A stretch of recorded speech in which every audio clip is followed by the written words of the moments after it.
Thank you so much, as always, for joining me on The Way Forward. I'm Eddie Francis. And when we talk about workplaces, well, we can all talk about a place that we've been where things haven't gone so great. It could have been because of the environment of the workplace itself. It could have been because of that one boss, or maybe those couple of coworkers who were kind of messy. Who knows? There's this brother who I found on social media by the name of Phillip Holmes. And Phillip specializes in talking about toxic workplaces and how you can detox the experiences that you've had. He is a coach, he is a consultant. You can find him on Substack, and I do welcome him to The Way Forward. Phillip, how are you? I'm doing well, man. Thanks for having me.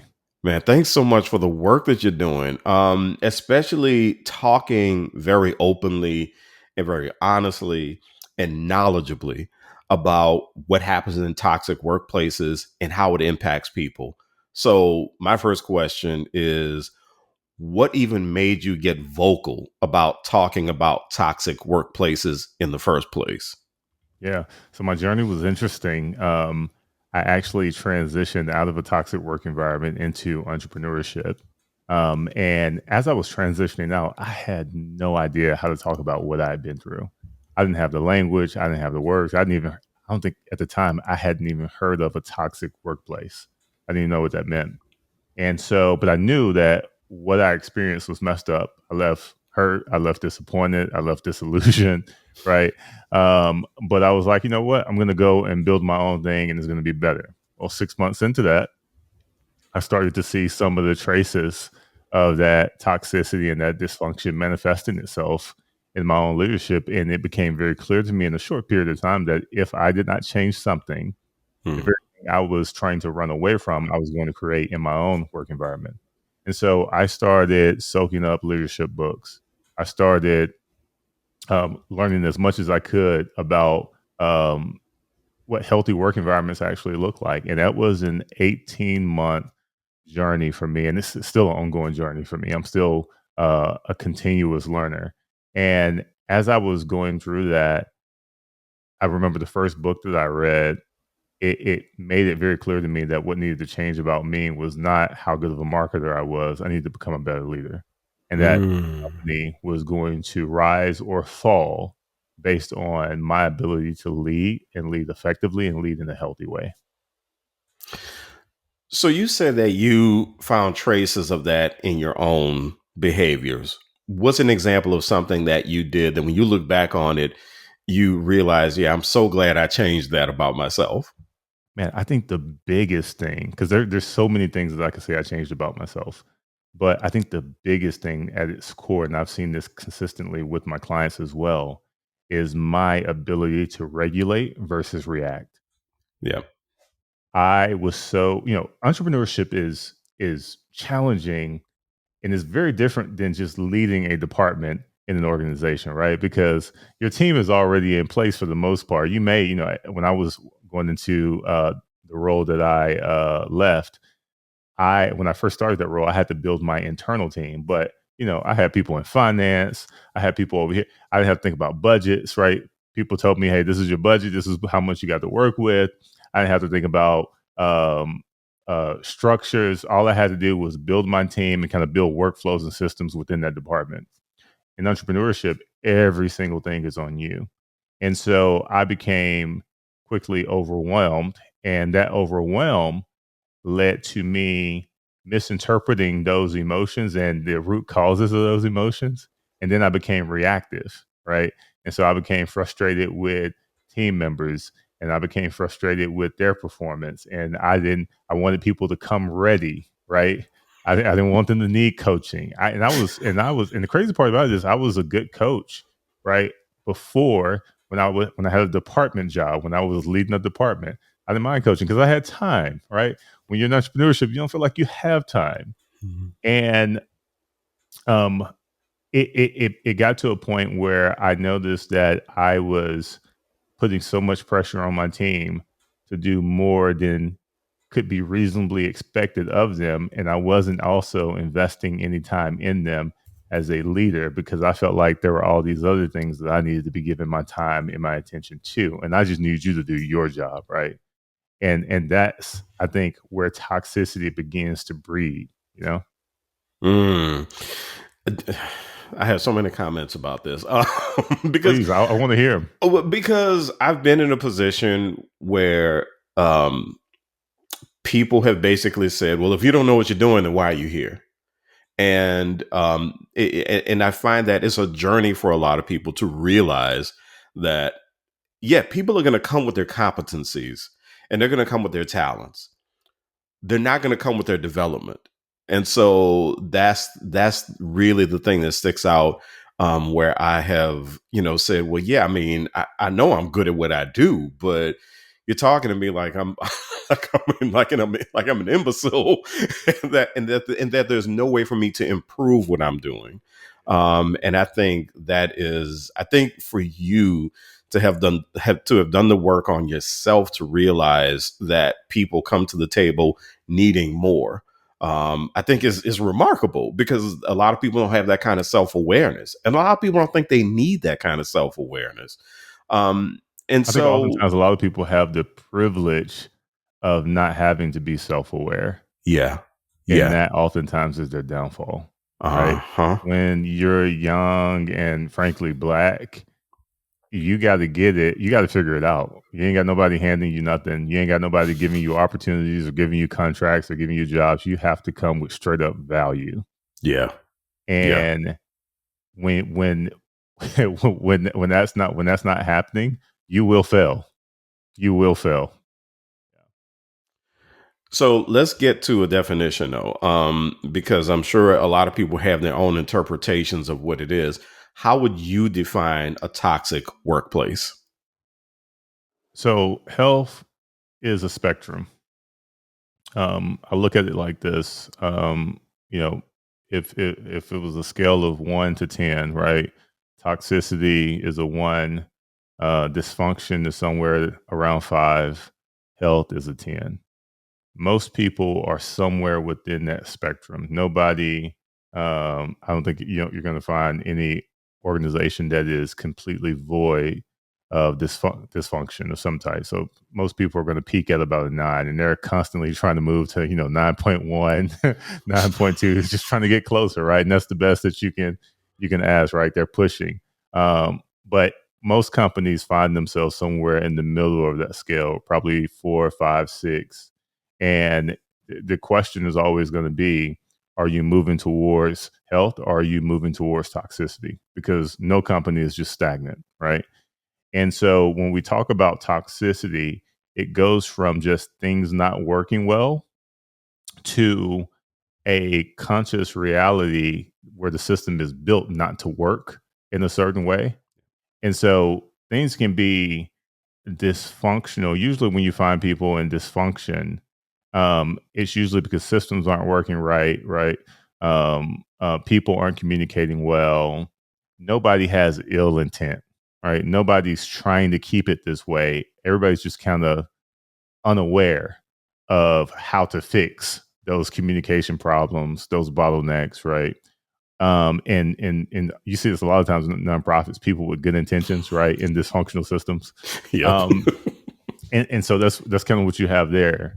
Um, and then when you start getting into toxicity, you're talking about people who are saying, "Hey, I know exactly what it is that I'm doing. I'm building this in a way where it is profitable, but it's also focused on short term gains only." Because a lot of people think, well, health.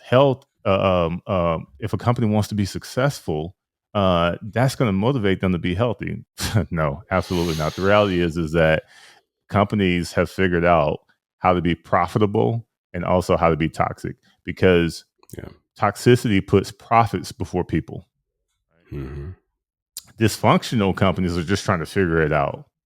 But health is an intention is an intentional strategy to put people before profits while also being profitable. Toxicity is an intentional strategy that puts profits before people and being highly profitable, but just running through people over and over and over again. So there's an intention, right? There's a motive that comes with toxicity that I don't think that you see in dysfunction. Because in order to be healthy, you got to be intentional. Yeah. In order to be toxic, in most companies, if you find somebody in that dysfunctional scale that's moving towards toxicity, um, and let's just say they started off with good intentions, it's just because they've given up, right? And eventually, those companies die, right? They don't hang around. The toxicity kills them. But I think there are a lot of companies that have realized that I can make this toxicity work for my pocketbooks. I really love that you can make that distinction between dysfunction and toxicity. This is actually a conversation that I have a lot of times with people about our HBCUs. I've worked at four. And I recently had this conversation with someone where I said, well, when we talk about the resource problems, we have to count the human resource. But it's not because of incompetence, it's not because people aren't trying, it's because in some cases, people are undertrained or they're untrained. The institution could only pay so much to get someone, so they got the people they could get. And on top of that, I've been in several I've been in several situations where when I would say, hey, we need a professional development budget, that was just a foreign concept to people, which is actually a common thing in higher education overall, the concept of a professional development budget. Yeah. But I think, I've heard people say, oh no, HBCUs are just so toxic. And I'm going, well, I don't think so. I don't think, because we're not trying to hurt people. We're trying to do the best we can with what we have. And that takes a lot of maneuvering when you are strapped for resources and you're constantly on the hamster wheel of, okay, well, we finished this thing, we conquered this challenge, we kept the doors open, now we got to go to this next thing. And it's really hard to sit around and to create a really, it's hard to sit around and create an apparatus to really develop people as leaders when you are constantly worried about paying the bills and Yes. keeping the doors open, and so I really love that you made that distinction that there are places that are toxic because you have a leader who said, nope, you better get those widgets going, but then you have a place that's dysfunctional and they're going, we don't know, we just need to keep the doors open, we gotta make some more sales, so that's a great distinction that you've made.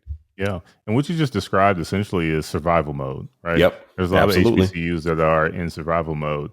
And the dispositions of the people in those institutions, because I have clients, HBCU clients. So I've been in the belly of the beast, right? That's I good to know a know. lot of the Yeah. inner workings of what's going on. And over the last probably year that I've been working with some of these clients, you see a lot of good, a lot of competent people who are trying their best, but they're in systems that are dysfunctional. Sometimes there's just departments, right, that are toxic, because it's not always about it's not always about profit in HBUs. Sometimes it's just about position and status and holding on to that power that you have.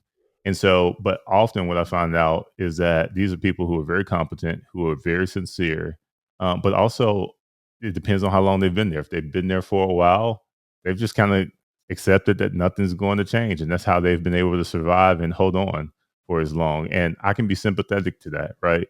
If this is all you've seen and you've never seen anything else, you've been in constant survival mode, that burns you out, right? And then you have the individuals who are young and who are new, who believe things can be better, and they're really trying to make change, right? But they're hitting bottlenecks at the top, right? And so it's a process, right? What I would love to see, in any institution, honestly, not just HBCUs, because it's happening all around us. It's just for leaders at the top, to own that health as a vision, right? And to not so much, but I'm sympathetic to them because there's so much pressure on them for short term wins, Yeah. right? So I get it, but so it Yes. takes a lot of courage to say, no, I'm playing the long game, right? And I need y'all to work with me, and I need y'all to be patient with me because we're here for the long haul. We're not gonna get some things just so we can look good in the press, but we're gonna do that deep hard work. Yeah. And that takes a unique, special type of person to do that. You're listening to The Way Forward. I'm Eddie Francis, and we are speaking to Phillip Holmes. He is a coach and a consultant. You can find him on Substack, and he talks about toxic workplaces, and he coaches people on how to endure these environments and manage these environments and detox their situations. And so, speaking of people enduring toxic workplaces, when did you realize that people who were in these situations, when did you realize that this is something that had to be confronted? And I'm going to add a second part to that. What are some of the common things you've seen from people who have been in toxic workplaces? Yeah. So I it was interesting because when I initially transitioned and started creating content specifically on this, I started out just kind of creating basic generic leadership content, right? Trying to talk about what I knew. And I was really speaking more so from the place of where I was. And it wasn't, looking back in retrospect, this wasn't the intention at the time, but it wasn't very vulnerable. And then I think I did, 5 signs your boss is toxic or something like that. And it took off, right? And there's this temptation to not want to be the negative guy, right? Cause I get, my buddies, they joke with me. It's like, oh yeah, Phil's gonna tell you 3 signs your boss is an idiot and why you need to find a new job, man. You need to follow, on social media. Hey man, you think my workplace toxic? And so I get that. I get that all the time. Yeah. And it's all in jokes, but I know there are a lot of people out there who feel that way sincerely, who are like, man, this dude is always negative. Tell me what a good boss should do. And I I intentionally stayed the course because I kept reminding myself, Philip, when you were in this, you didn't have the language, right? You didn't know what this was. Nobody was really talking about this. And there are creators that are talking about this, but I hadn't found them. Um, and and there's so many individuals who reach out to me for just acknowledging, saying, hey, the validation to let me know that I wasn't crazy, that I wasn't alone, and that this was a real thing has been huge. It has been transformative in and of itself. Um, all of those things encourage me, and also this is an authentic part of my story, right? This is what I've been through, and so it makes sense for me to start here. And so that's how I got here. That's when I realized, like, hey, I need to stay the course. Um, it's not going to be your typical leadership stuff all the time, but it's important because it's helping people. And in this particular day and age, in this current economy, I think it's probably more important than ever, and I think it's more relevant than ever because toxicity, I would imagine, is at an all-time high. It seems. Yeah. Um, and so when it comes to some of the patterns that I've noticed, I think there's and I'll say patterns that keep people stuck. I think it's the fear of vulnerability, right? Um, and that vulnerability starts with yourself. I was just meeting with someone a few minutes ago for a quick consultation, and I asked him. I said, "How do you typically?" Well, I asked him. I said, "What um, is the thing within you that you feel like you need to work on the most?" And it was like my emotions and how I handle them. And I was like, okay, so how do you typically handle negative emotions? Like when you get angry or when you get frustrated? They were like, well, I scream. And I was like, okay. And I was like, and and then I essentially noticed that there was a shift in their face, right? And I said, hey, I said, what are you feeling right now in this moment? And they said, "Oh, I'm calm. I mean, I'm happy." And their eyes were kind of shifty, and I was like, "What were you feeling when you told me that you screamed when you got angry?" So I was like, "I got to get real Mm-hmm. specific because they're trying to run away. Got to bring them back." Yeah. And it was like, I mean, I was feeling kind of ashamed. I was like, "Yes." I was like, and I Yeah. saw that, but I also saw you running away from that.